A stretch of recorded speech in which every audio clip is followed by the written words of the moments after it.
What up, y'all? Today's episode is brought to you by RV Fix. Let's walk through a quick scenario. You're on your RV trip that you've been planning for months and bam, something goes wrong. Slide won't move, fridge quits, the power's out. Now, instead of cracking open a cold one, it's fixing time. Total buzzkill, right? That's where RV Fix comes in. Call 1-844-66-RV-FIX and get connected via video call with a master RV technician. No middlemen, no dealership runaround, just real help, fast. And over 40% of these issues are fixed on the first phone call. If it's more serious, we've got you. We'll order parts and get warranty approval within hours, not weeks. Then we can either ship the parts to you and walk you through the fix on a second video call, send a mobile tech from our 2,000 plus tech network, or have you drop it off at the dealership once everything's ready to roll. And even better, you get to keep your rig during this whole process. No more waiting 4 to 6 weeks for basic repairs. With RV Fix, most shop fixes are done in just 3 days. Skip the stress, call RV Fix, and get back to camping, relaxing, and making memories. Use promo code RVVoice at checkout to get a 60% discount and lock in your price for years to come. Learn more at rvfix.com. Hope you enjoy this episode. Hello, and welcome to another episode of the RV Voice. Today we're going to do something. It's going to be talking about manners, RV travel etiquette around the whole space while you're driving, while you're camping, while you're staying, while you're leaving, all the stuff. And I'm not the expert here. The RV Voice is going to be someone that you probably heard of, but we'll get there in a second. So the title of the day is RV travel etiquette. Leave no trace, noise control, and good campground manners. So, unspoken rules of RV life is basically what it is, right? Because being travel isn't just about the destination. It's about how you treat the journey and the people you meet along the way. So we're talking to a full-timer that just crossed their 6-year nomad anniversary, and they're traveling in a 2015 Integra coach and their puppers named Skipper. It's Ann. Ann's with us today. Brian is not. This is on the road adventure. So thank you very much for being here. And this is your story. I got nothing for this besides, be, I don't even know how to say that. Be normal, be manner. Well, I'm guessing that you know how to talk to people. If you've had a job where you've been in sales, you know how to be nice to people. And that's the first and most important thing ever, right? Whether you're in a campground or you're at the grocery store. So I think, just having some etiquette, having some awareness of your space, awareness of that you're not the only person in the world. That's pretty much it. So I guess you could probably be an expert. It's not about which fork to use or which knife to use at the dinner table where you've got we just went to a big dinner recently where there were, 4 forks on the left and 4 knives on the right and a spoon at the top and, a lot of people that would freak out. So it's not quite so formal as that. And while I will take that you call me an expert, but I think the thing about life is to always be learning. And so I might think that these are the most important things that you can have for as etiquette, but someone else might think that something else is more important or that I'm wrong about what I think. So that's just life, right? Yeah. Yeah, that's true. I think there's this I was going to say it. It's a common courtesy, right? I mean, you should know how to just be a good person, right? Just like don't treat people with disrespect. Don't do this. Don't be loud. Don't be obnoxious. Pick up after yourself. The normal manners. I'm glad you said that fork thing because that would just give me anxiety. If you just label it, put it on the back of the fork. I know what to do. You start on the outside and work your way in. So it's pretty simple. I'll remember that. I appreciate that tip of advice. But anyway, so let's kind of talk about your background. You guys have been at this for 6 years. Why'd you decide to do it? Why do you still do it? And just how'd you get into it in the first place? Oh, that's a whole lot, Jake. So Sorry. we had a sailboat before, and it was our Whoa. floating summer cottage that we had on one of the on a lake that is connected to the Great Lakes in Michigan. And Hmm. my husband had a dream about living full time on the sailboat or a sailboat. And I bought into that dream because I loved being on the boat, but I also really loved seeing land. And I couldn't really imagine doing any sort of major crossings, Atlant or ocean crossings or anything like that. And he, but I bought into it because I love my husband. I love being with him. The idea, I didn't want to smash his dream completely.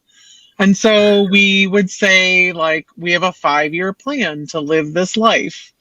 And he eventually, after a few years, called me out on it because he was like, all right, at some point, 5 years has to become 4. So when does that change? And he got me thinking and made me realize that I really did not like the idea of living full time on a sailboat, at least not then. I would actually consider it more now that I've lived this life. But so he called me out on it, and I admitted that I really couldn't see myself doing it. And that same weekend, he said to me, "Well, what would you think about living in an RV?" And I hardly ever even been in an RV at that point. And Yeah. I was like, but the light bulb went off for me. It was like, okay, here's a way that I can travel full time, and I can also, at the same time that I'm traveling, I can still have land. I can still take the dog for walks. I can still have the ease of having a tow vehicle there so that I can go to the grocery store, run the errands that I need to run. Doing all that on a boat seemed really overwhelming to me. Yeah. And that was part of why I couldn't ever see myself totally living that life. And so then it was like a light bulb went off, but I really loved my job. And so we created this new 5-year plan. And that was in September of 2018. And then in November, my job changed. And I was basically given the job that I'd told the company I'd worked for 15 years for. I had told them that it was going to be my deal breaker. And they gave me the promotion anyway. And I was miserable. Just the idea of taking on more territory. I was in sales. I was going to have 2 more states, and I just didn't want to do it. And I was really, really miserable. And my husband said, Uh-oh. we don't have to wait 5 years. And I said, okay. So we looked at all the finances, set a budget. That was in November of that same year. And in January, in March, actually, I quit my job. We sold our house. We had bought our coach, and we moved into our motorhome and went full time in April. So that was it. The rest is kind of history. It was quick. What in the Sam Hill? I haven't heard that in a long time. There we go. Said like a Midwesterner. Yeah, yeah. Y'all won't notice this, but we had a little technical difficulties. And you were at sales. You got changed. Your job changed to sales. And then you picked up 2 more Yeah. states, and you were miserable. Yeah, I was really, so it was November of 2018. We'd had this discussion about the RV dream, a 5-year plan to live the RV dream. And my boss told me that I was going to get the job that I told him was the deal breaker. And it was 2 more states on top of my already big territory. And I just said, we'd looked at finances. My husband said we don't have to wait 5 years. So we looked at our finances. We made a budget. And we started looking at motorhomes.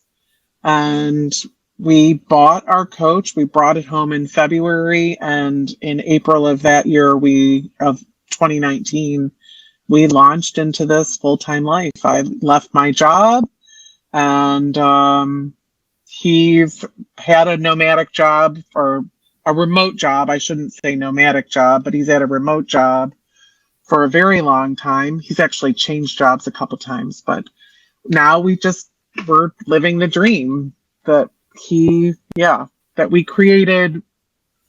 Yeah, really, that we ended up creating together in place of the dream of living on the sailboat. So it's been pretty awesome. We somehow have managed to get through the few hiccups that we've had along the way. There are some challenges of living the life, but the benefits far outweigh the negatives in my opinion. So it's been pretty amazing 6 years. That's awesome. You traded in the yacht for a land yacht, so that'll work. That's right. That's right. Yeah, and you guys have been at it for 6 years. I mean, have you seen most of the national parks? I mean, how many states have you crossed off? No, I mean, there's so many things to see in our country. It's really amazing. I always say that our bucket list never gets smaller, because for every one place that we cross off on our bucket list, we probably add 10 more places to go and visit, because we look at people's Instagram page or we meet people who tell us about a place. And the U.S. is really, really amazing. So I think at this point we've been in 38 states. My husband still works a very full-time, very big job. And so Monday through Friday looks pretty much like we're just living a normal life just that our house has wheels, and then we go out on the weekends to explore wherever we're at. So we've been going pretty slow. And we've so far been in 38 states over those 6 years. So, and national parks, I don't have a count on how many we've been to, but we've been to quite a few, and they are really, really amazing. Yeah, it's next week next week, as in April 19th through the 27th or something like that, or the 25th, it was that time. Next week, as in when we're recording this, that's National Park Week. So that's why I asked, and that's that was the video that I was trying to get out before this, and that's going out today as of recording today. But anyway, so yes, the national parks is amazing. It's amazing that people don't actually know what this country has to offer, because they never leave their hometown, let alone their own zip code. Like, they don't do that. They just don't understand. And I'm lucky enough I've traveled a lot. When I first started making money, I was like, oh, I'm going to go spend it on leaving. I'm going to go elsewhere, go check out, experiences. I need to get out of the Midwest a little bit. I love the Midwest. There's nothing wrong with the Midwest. But just, the mountains, Europe, I went to, tip of South America all the way down, Patagonia. I went down there. I need to go more places. Great. I mean, there's so much more to offer, but I've driven across this U.S. basically to every corner besides the Northeast. I haven't really spent time up there. Honestly, in my opinion, there's too many people over there. But I still want to go up there during the fall, get some lobster in Maine. Got to do it. So one of these days I will do that. Anyway, along with your travels 6 years, you guys have, at least I'm sure you've seen some bad eggs within the campgrounds. You've seen some, bad examples of, leaving no trace but left trace. So I'd love to talk about more about that, and we can get into it. So first segment here, first impressions and the basics. So in your view, what does good RV etiquette mean in a nutshell? I mean, really, just at the most basic level, I would say it's having respect for those that you are camping with or near, and then having respect for the land that you're camping on. Yeah. That's just at the very, basic. And if people really just thought in such basic terms, I think they'd figure out a lot of what the etiquette is. But, if you've never RV'd before, just like if you've never done anything, I know when I learned to play golf, one of my sisters, who was a really avid golfer, did me a huge favor, because I was going to end up playing golf not as part of my job, but to entertain some customers here and there, or to play in a golf outing for a customer or whatever. And so my sister, who was an avid golfer, took me out. The first few times that I played with her, and she taught me all the things that you just need to know, like that when you're going up to putt your ball, you approach the green from behind where everyone's balls are, not like walking across right where they're going to putt. There are things that I never would have thought about. And I'm really was thankful that she taught those things to me. And it's part of why I thought that taking the etiquette part question for you and doing the podcast about RV etiquette was a good thing, because you only can know what you know. And so if people can learn something from listening to this or watching this, I'm happy that I could be of service to them, to the people who are new to RVing, and to people who just have never learned. I appreciate you being the expert in this, because you've been out there doing it for 6 years and I have not. I've done campsites, been there, done that, seen bad examples, been a bad example, been a great example. I've been there, done that. I pick up after myself. That's one thing that I will do. It doesn't mean I don't get a little rowdy sometimes. I do shut down when the sun goes down and everybody else is calming down. But doesn't mean I'm not rowdy at some points in the day. So, depending on where you are, there's more part of your campgrounds. There's more like chill, natural, like calm down. It's for fun. It's for everybody. But, but anyway, so can you remember, like, let's talk about a couple experiences. Can you remember like certain experiences that you saw anybody like breaking basic etiquette, and like, what did that look like? I'm kind of curious. I'm sure. I mean, there's always people, I swear, every RV park that we stay at, we see people who are driving 40 miles per hour around the campground, and that annoys us for lots of reasons, but mostly it's about the safety of that.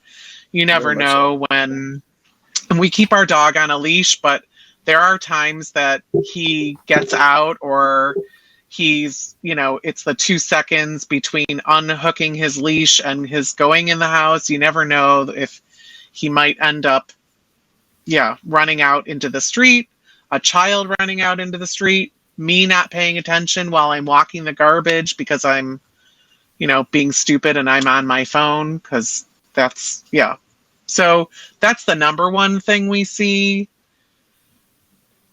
We also have had many times people who have walked through our site, which is a huge pet peeve of mine. And it's definitely one of the things for RV etiquette that I think everyone should be aware of. If you are in a campground or an RV park and you have rented that space, it's essentially like your house and your yard, and you would not ever walk through someone's yard just because it was a closer way to get to the school or the playground or the whatever. Like, you wouldn't just walk through or ride your bike through someone's yard because it was faster route for you. And I think people should think about, like, especially when you are paying, like, I still think that there should be boundaries when it comes to boondocking and having a less, less obvious square of land that you are having. But when you rent something, it's yours, and people should respect that they shouldn't be on it. So that's like probably the biggest thing we see. Yeah.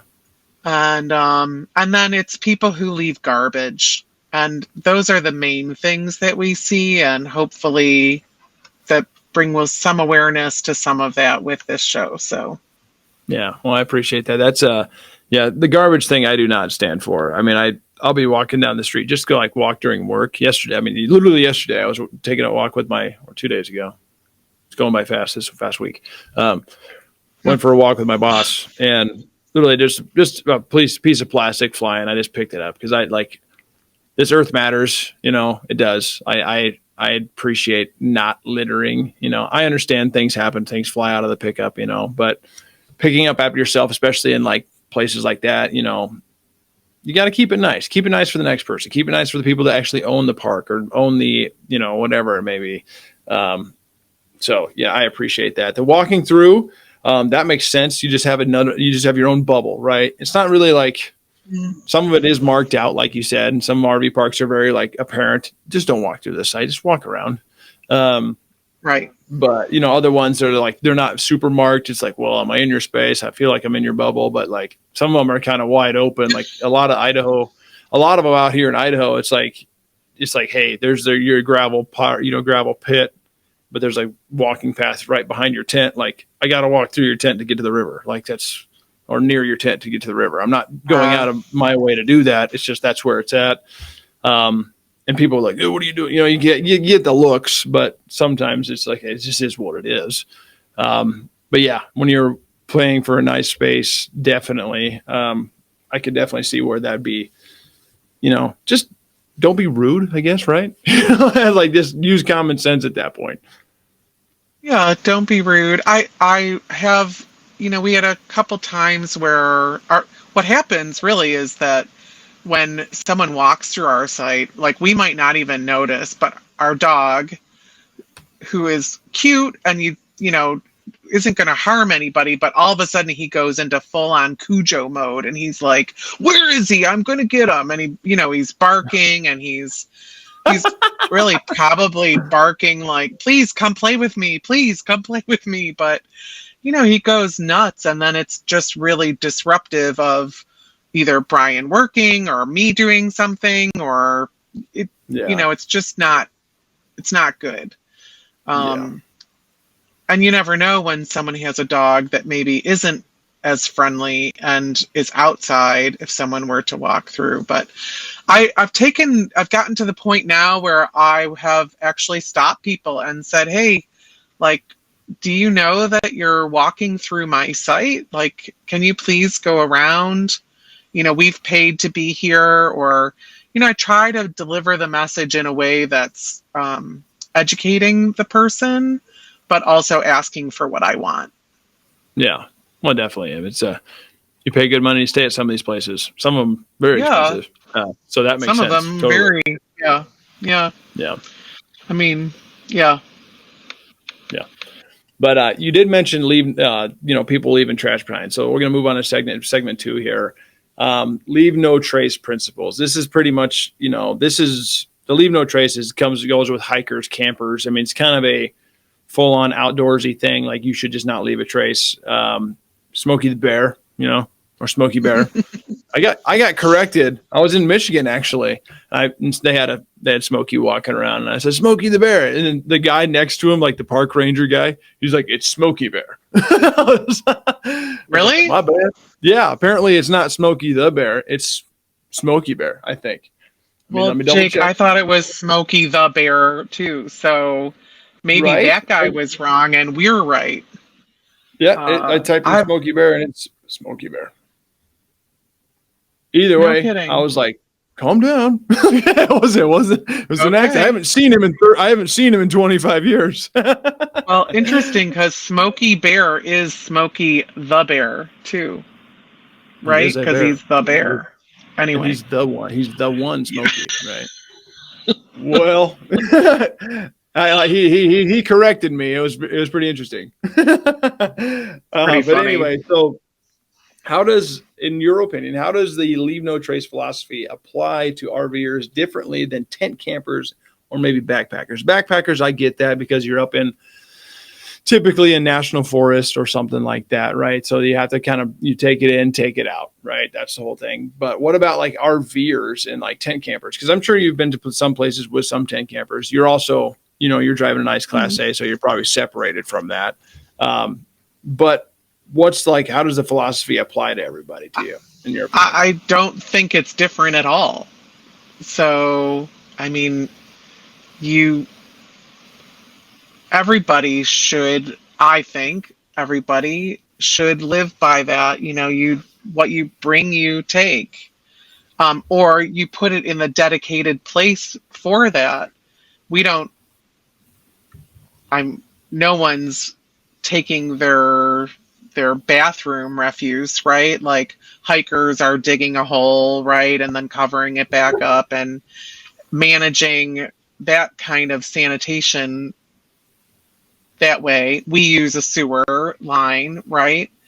But everyone is expected to take their garbage and put it in the right place, whether that is putting it back in your backpack or putting it in your car for when you leave your tent site, or it's taking it to the garbage dumpster at an RV park. So it's funny when I read that question in just looking through your notes for today, I thought, well, there is no difference. Everybody, it doesn't matter if you're camping small in a tent or you're camping in a big 45-foot Class A motorhome like ours, it's the same. You just shouldn't be leaving stuff. Pack it in and pack it out, right? Yeah. And I'm, again, like I said, when I go up in the mountains hunting or camping, whatever it may be, backpacking, I'll come back with stuff. Like I have, it's not mine. It's not mine. It's stuff from that is fine. Like it's a pop can, beer can, whatever it is. I just just grab it. Like it's not going to hurt me to add another couple ounces. Some people will argue differently, but I'm like, for me, I feel better about grabbing it and putting it in my bag than I do leaving it. Just my own conscience, right? I think when you talk about boondocking, especially, the idea of leaving it better than what you found it. I don't think of that so much for being in an RV park, but because you've paid a lot more money than if you've gone to boondock. And not that I'm saying I think you should leave your garbage, but I don't think you need to come to an RV park and scrub their concrete pad because it's a little bit dirty from the guy before you and leave it better than what you found it. But when you go and you stay on BLM land and you find someone else's garbage or you see something that's out of place, I think it is a great idea to take care of that and to try to make it better, right? Leave it better than what you found it. Yeah. It's like, borrowing a friend's anything. I say you borrow their lawnmower, bring it back in better condition. Like give it a nice spray, whatever it is, same idea. You borrow someone's car, you don't bring it back with an empty tank of gas, right? You bring Fries it back on the with floor. a full tank of gas. Yeah. Fries on the floor. I had to stop at McDonald's, Pop cans thrown everywhere. Yeah. I think I left my gum under the seat. I don't know. Yeah. I was going to chew it again later, right? Saving it for later.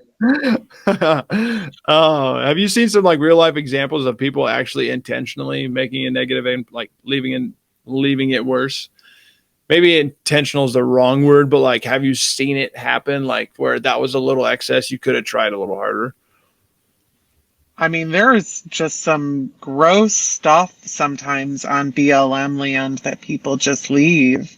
And I don't know if it's people who are camping or people who, I don't know, but people who leave mattresses, people who leave furniture.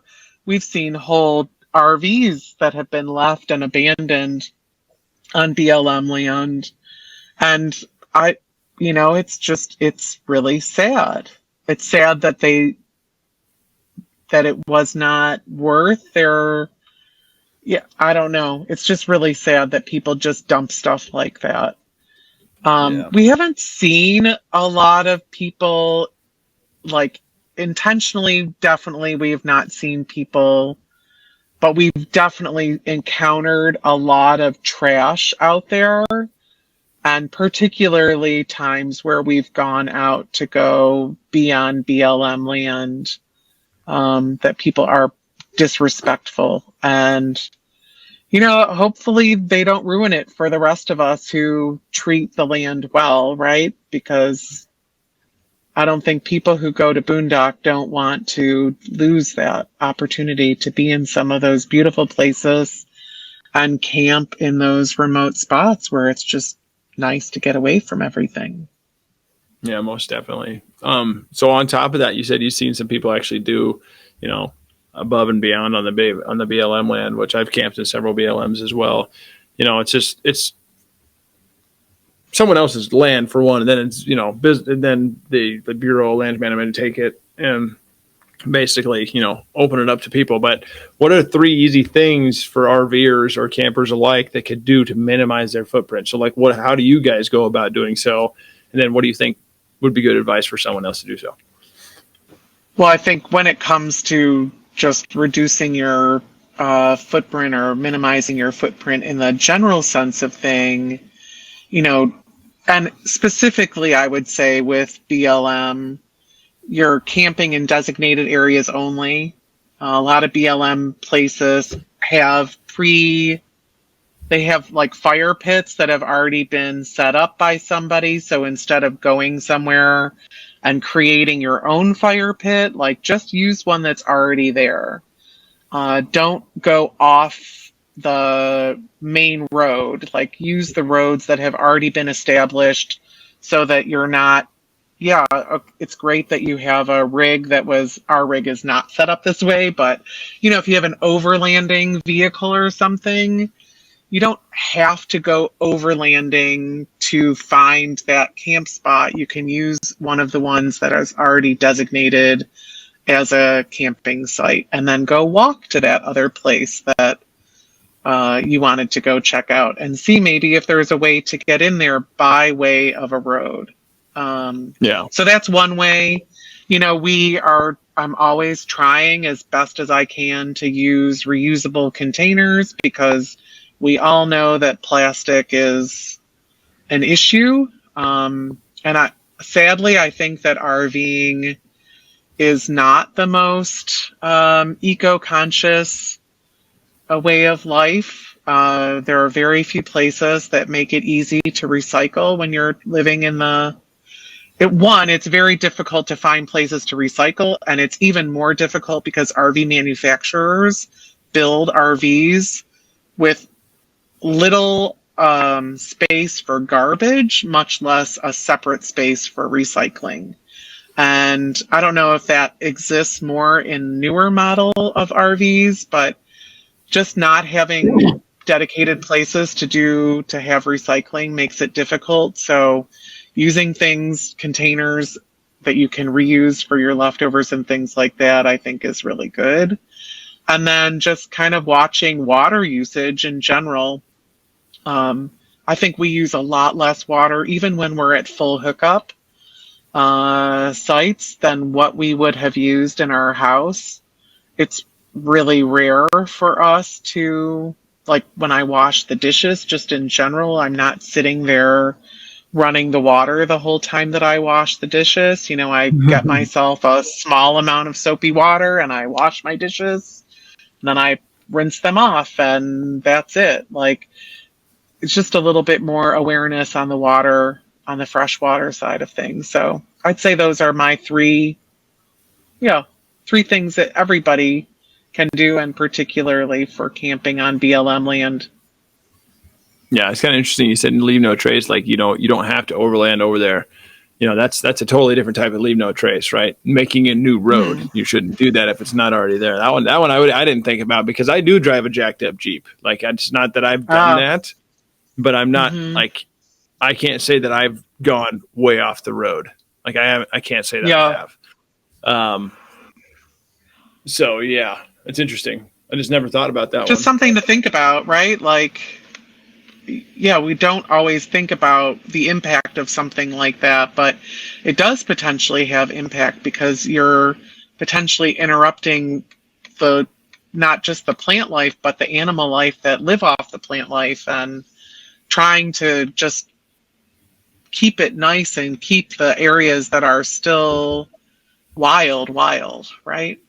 Yeah, definitely. I appreciate that because I just read a quote by Teddy Roosevelt. You know, the national parks. He says, "I woke up. It's like the first time I walked up to the rim of the Grand Canyon. I said, leave it as it is. You cannot make it better. You can't." So that was like very interesting. That nature. Got to leave it as it is, man. There's a lot of cool stuff, and eventually, I don't know what's going to happen when the human race gets too much. We're probably going to kill ourselves off before that happens, but. Or just too many people, or a sickness, or a virus. Yeah, some sort of zombie virus is going to happen. But anyway, so moving on from that, leave no trace. I appreciate all those, the tips in that. So noise and awareness. This is probably where this is probably one that bothers me the most because I've had it happen to me specifically. I was in a tent. We were tent camping. My dad and I were out in I think South Dakota. Pretty sure I think we were on the Nebraska side. But up in one of the lakes up there, I think so. If not, we were in South Dakota. Either way, same, close. And it was noise. It was this family, this group of family. There was probably at least 10 people there, and they had bright LEDs out, and they were bumping music way later than they should have been. And it was like it wasn't like it was like soft bumping. It was like it was pretty loud. And so let's talk about noise. Generators, loud music, barking dogs. What's the line between having fun and being disruptive? You already know. This is the one that you're probably more of an expert at just because of what you just said. But I always think music is great to have, and we love to listen to music too, but it's meant for your enjoyment and not the entire campground. So you don't have to play your music. It's great that you've got an awesome stereo setup that you can have and all these wireless speakers and, some great setup, but you do not need to play that at full volume, and you do not have to have the bass as high or low or whatever it is, the boom, boom, going. So I think that, and likewise, really, if you spend your whole entire time, we all know those people who communicate only by yelling. So, if you can just, if they can hear you, you don't need to speak any louder. And I know you were saying earlier about having the whole Midwest mentality of how you do things and it always combines with drinking.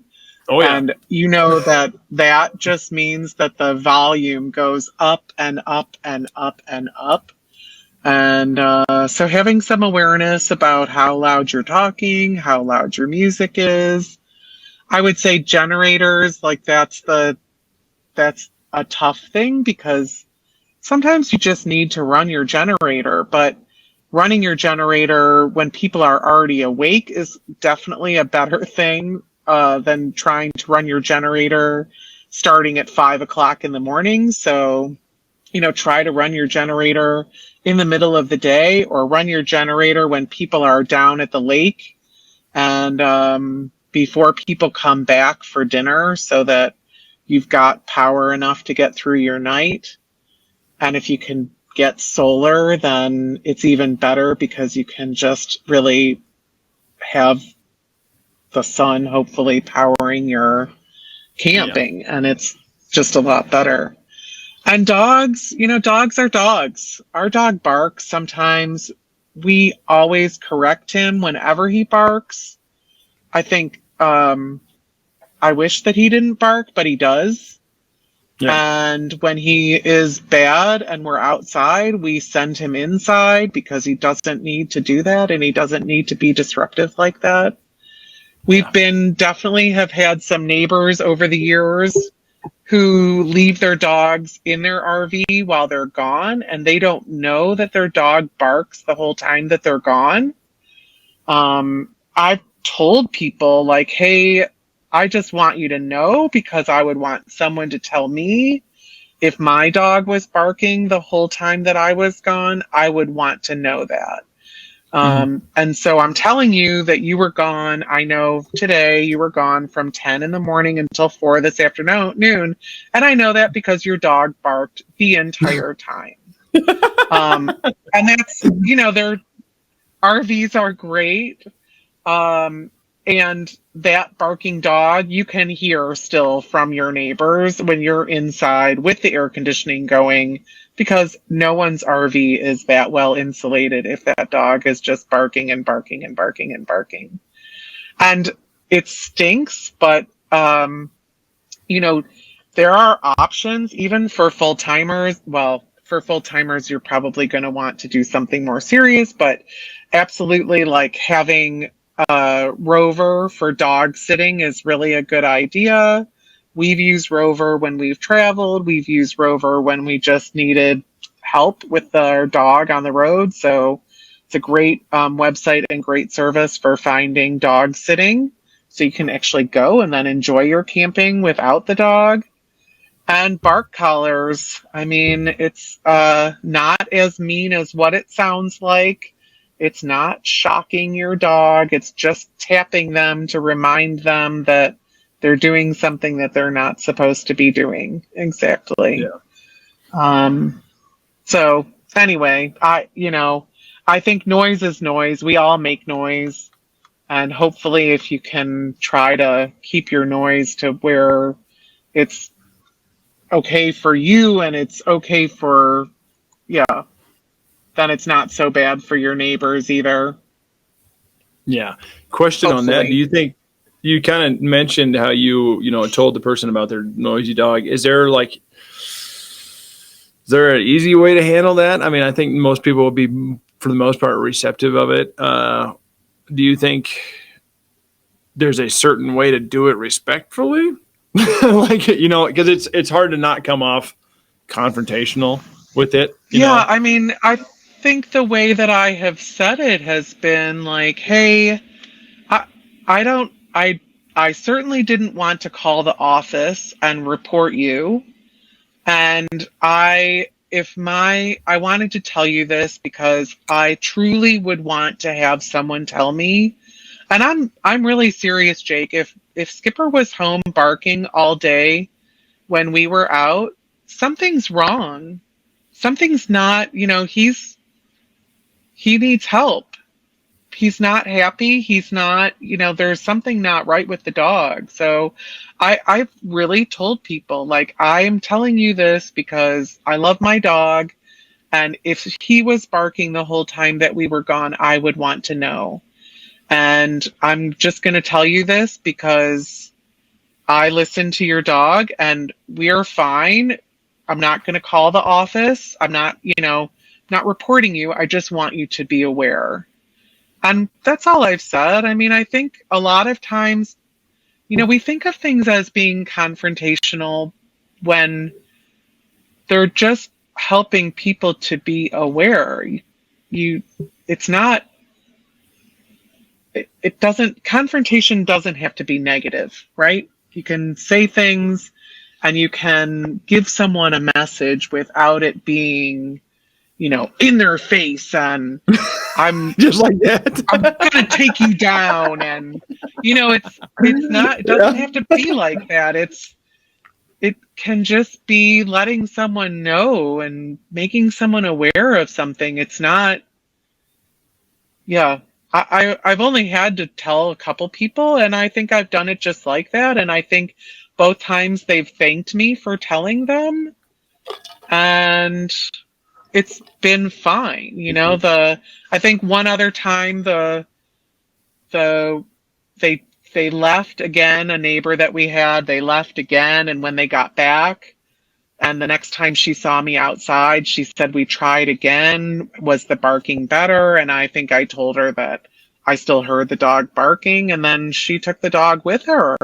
And I mean, it wasn't that big of a deal. It was annoying, but one thing I do know about this life is that everything is temporary. So there's a lot of, it's only temporary that I live by, where maybe your neighbor is not the best neighbor, and you just say, okay, well, I'm just here for 2 weeks, or I'm only here for the weekend, or, you know, they're leaving tomorrow. So is it worth the battle? Right? Yeah, that makes sense. Yeah, that makes sense. You did mention something within that was interesting to me. Rover.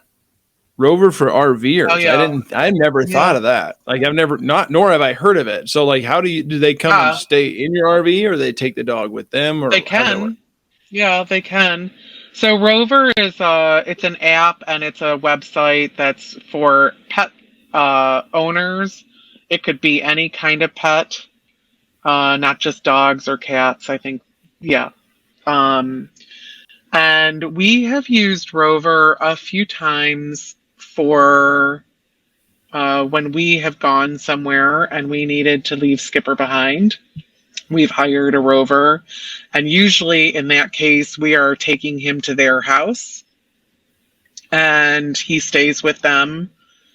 We usually we sort because Skipper is Skipper, and so we usually sort through or filter out where he's not allowed to be on the furniture. Like, you're not going to teach my dog all of a sudden to not be on the furniture or not be on your bed or something like that. And people who use it are, yeah, they just say, like, your dog can be anywhere. So we've Yeah. used it a few times when we've gone somewhere. And then I sadly had to have a couple surgeries since we've been on the road. I had a knee replacement, and then I had a shoulder rotator cuff repair. And walking Skipper was not as easy as it was pre-surgery and post-surgery, post-recovery. So during my recovery time, we've hired Rovers to come and walk him. So you can hire them for dog sitting, you can hire them for daycare, you can hire them, if you're going to go to a national park, you might, depends on the national park. Sometimes Rover might not be there because of just how remote some of the national parks are. But you could, if you're going to a national park where there's no dogs really allowed, or it's going to prevent you from being able to do what you want to do in terms of adventures inside the national park, taking your dog to a Rover could be a good thing. It's a very handy website. They do vet their people. We've never left Skipper without doing a visit to someone's house first. And yeah, it's been a great thing for us to use in the years to find someone. If you live in a house, you have neighbors that you meet, or family who can come over and take care of your dog, or who you can leave your dog with. But when you live remote, you don't have that. So having an option like Rover has been really good. Very, very interesting. Yeah, I never would have even thought of that. Yeah. Anyway, you did mention campsite behavior and respect, but we talked about boundaries already, so we don't really need to hit that.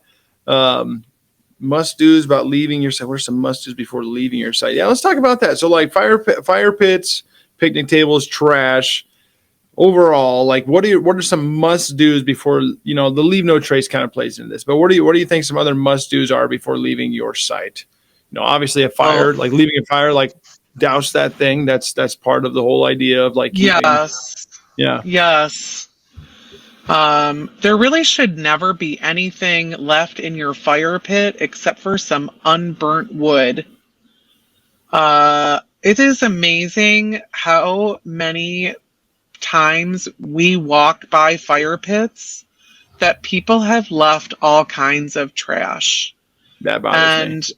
Yep. It's terrible. And honestly, the worst thing for me, for us in that unburnt trash is, and this is something I really think people don't think about this, but we do walk Skipper all the time, and we're always in a campground, right? And people throw chicken bones into their campfire and think that those bones are going to just randomly burn up, I guess.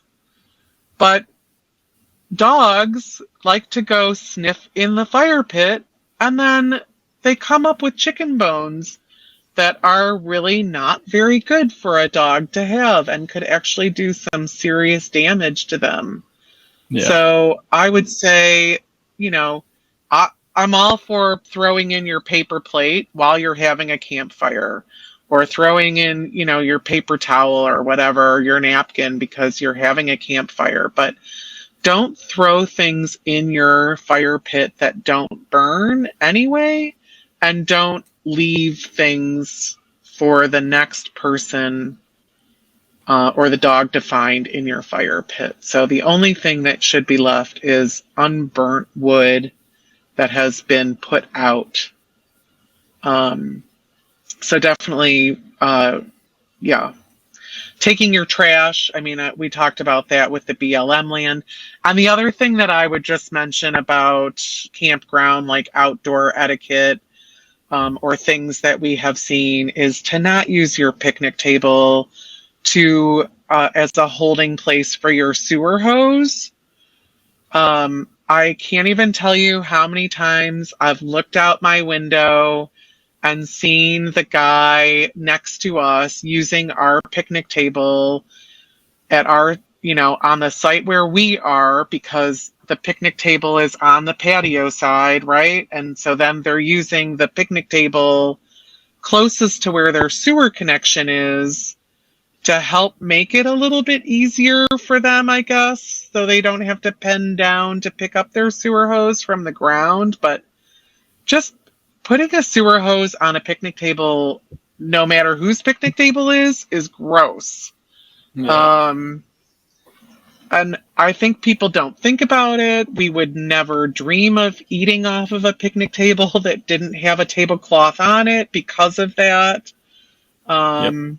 But yeah, just that's part of my campground etiquette. Your picnic tables are meant for picnicking, not for sewer hoses or for dogs to climb on. Yeah, well, that's rude of them. Yeah, I've heard that before. So I've heard. I think it was Gills on Wheels that did that. They said, you know, make sure you. The first thing I do is I put something on that, like whatever it is, some sort of cloth on the picnic table, because you don't know what's been there. Yeah. So it's that's gross. a good way. Yeah, good way to go about it. So, like, what do you think a good way of leading by example would be, and how to encourage our others to do campground, be good on a campground, like etiquette wise? Just be that person yourself. Yeah, I mean, I think it's about being that person yourself, educating people that you meet along the way who don't know what the etiquette is. I also, in addition to telling someone about their barking dog, I have stopped children who have been walking through our site and said, hey, you know, it's kind of like you're walking through our yard right now. Would you do that if you were at your house? And, you know, you have to educate people to have them understand. And you can do it in a way that's not mean and nasty. You can do it in a way that is hopefully helpful. So I have stopped a couple, mostly children, who are, you know, riding their bike through or something, like, hey, you know, like, this is our property. This is where we live. You live over there. And I've actually had a mother tell me, oh, thank you for telling her that. I told her, but she's, you know, 13 and she doesn't want to listen to me. And she didn't walk through our site again. So maybe she learned, and maybe she learned for everybody. So, and I think, you know, you can't assume that it's just children who don't know. So, you know, if you are having people come to your campsite and they're not RVers, maybe they're, you know, your parents or your grandparents or your cousins or whoever, friends that are stopping by, like, tell them what's right. You know, hey, you got to go to the bathroom. You know, just walk on the road. Don't drive or walk through someone's site on the way there, kind of thing. Yeah. Makes total and sense. Then, you know, just be friendly and be courteous to those around you. But I don't think that that's limited to just camping. I think that's the way that we should be all the time. So just be a good person, dang it. It's not that hard. just be a good person.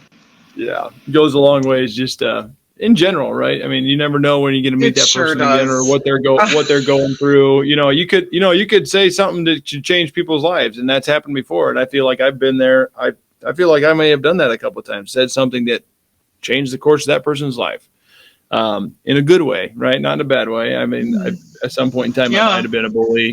Being a kid, every kid's a little bit of a bully, some way, shape, or fashion. But I've come to terms with that and said my apologies to lots of people.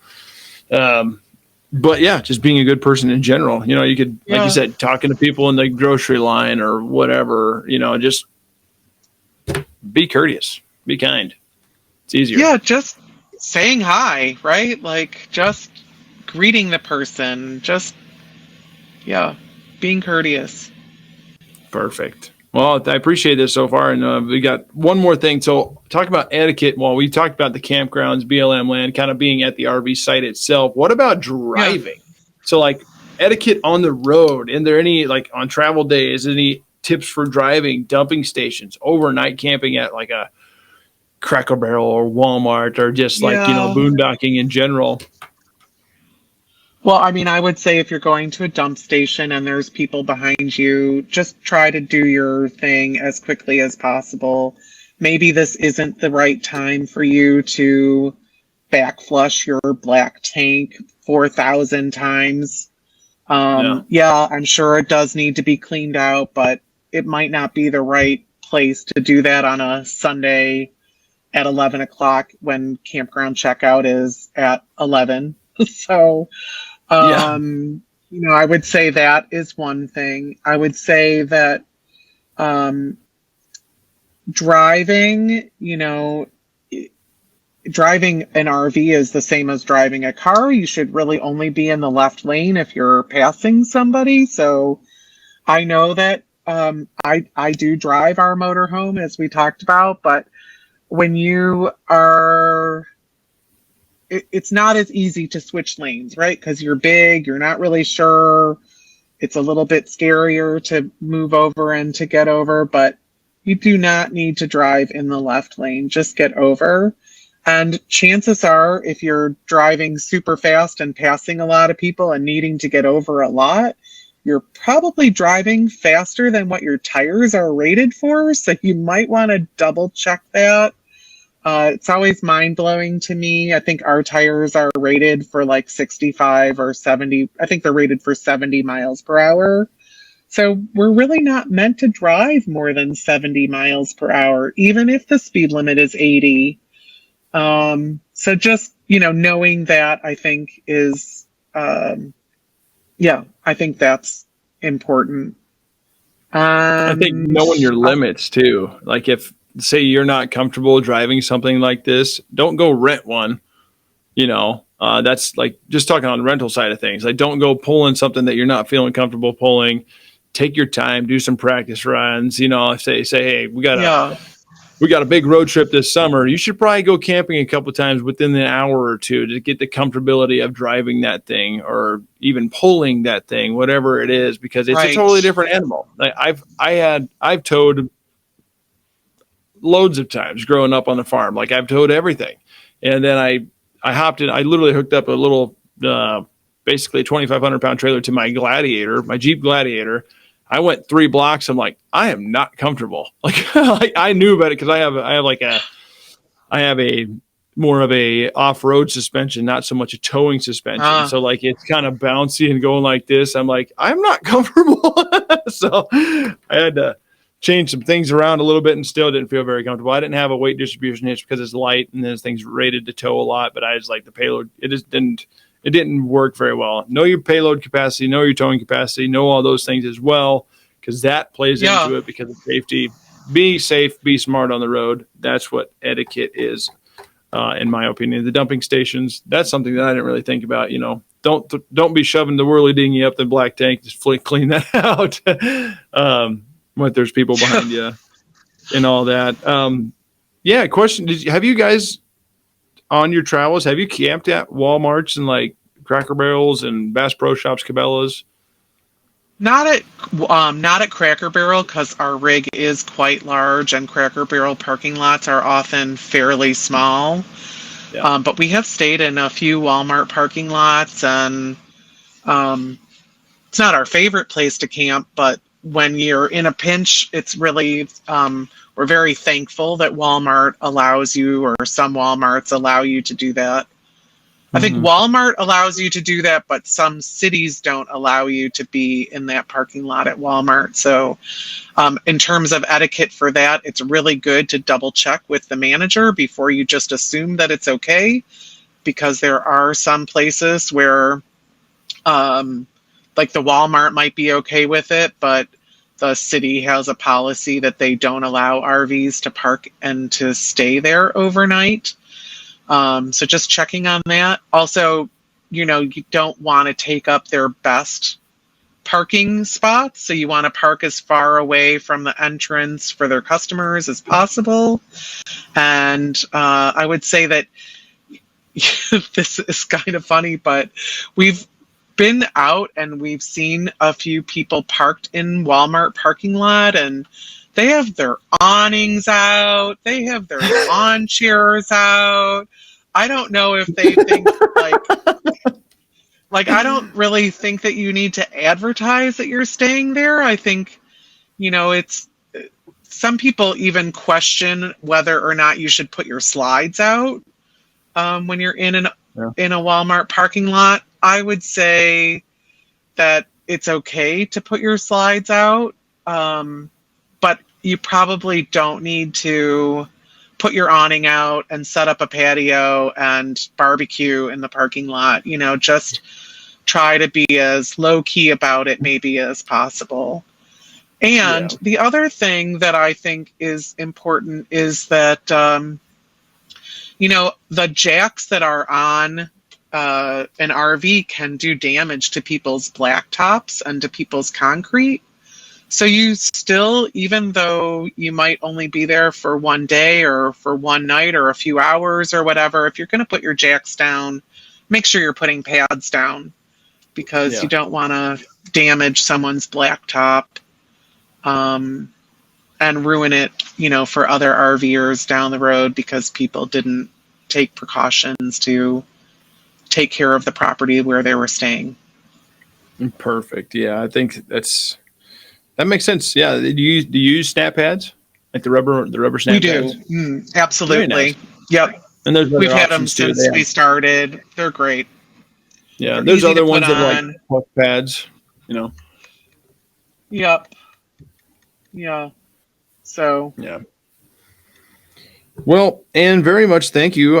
This has been, there's a couple things that I didn't really hear, I'd never heard before. And so I'm not really one to be talking etiquette. I'm a very nice guy, very sweet human being. But that being said, I'm not an RV camper, so I appreciate you taking the time to give us your expertise on this, because it's some people might think it's almost common sense, but it's just something to be aware of, be mindful of, be, respectful of where you're at, respectful of the ground that you're on, So if you were to say top 3 RV etiquette rules, what do you think they are? Because I got a list of them. That's what I was doing. I was writing these down.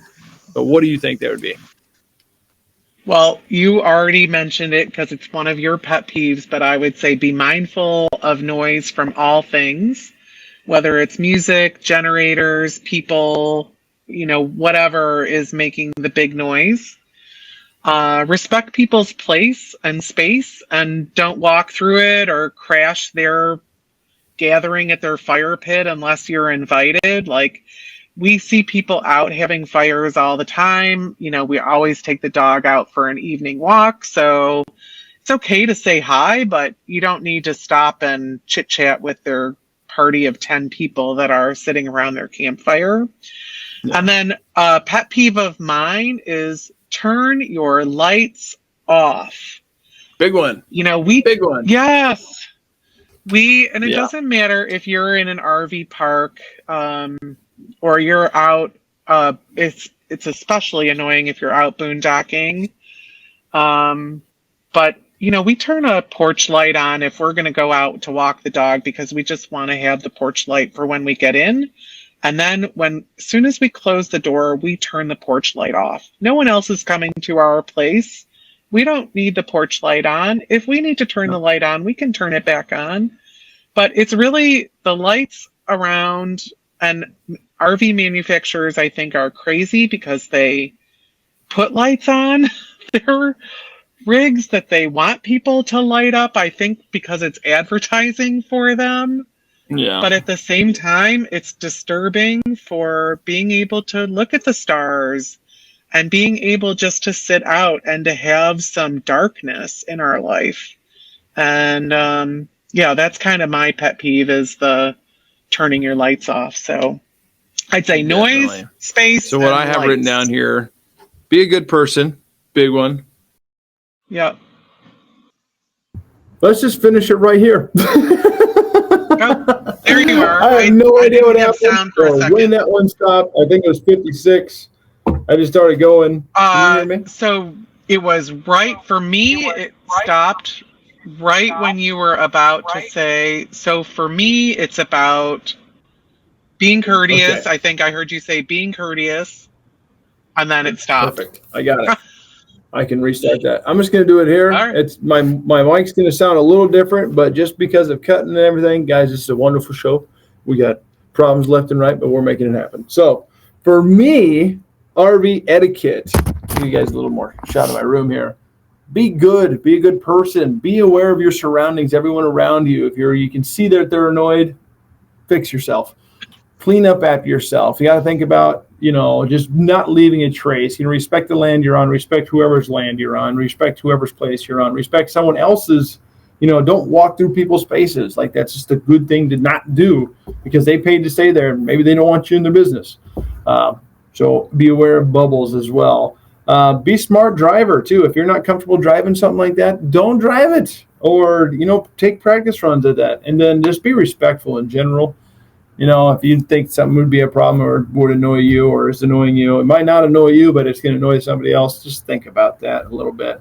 And you did mention something about generators. We went camping one time. It was several times at a country festival, and generators were going all night. To me, it's almost a white noise. But I understand why it wouldn't be for some people, because some of them are louder, some of them are obnoxious, and some people like silence. I'm a white noise person. I need noise to fall asleep. So that being said, everybody out there, follow Ann at On the Road of Adventure on Instagram.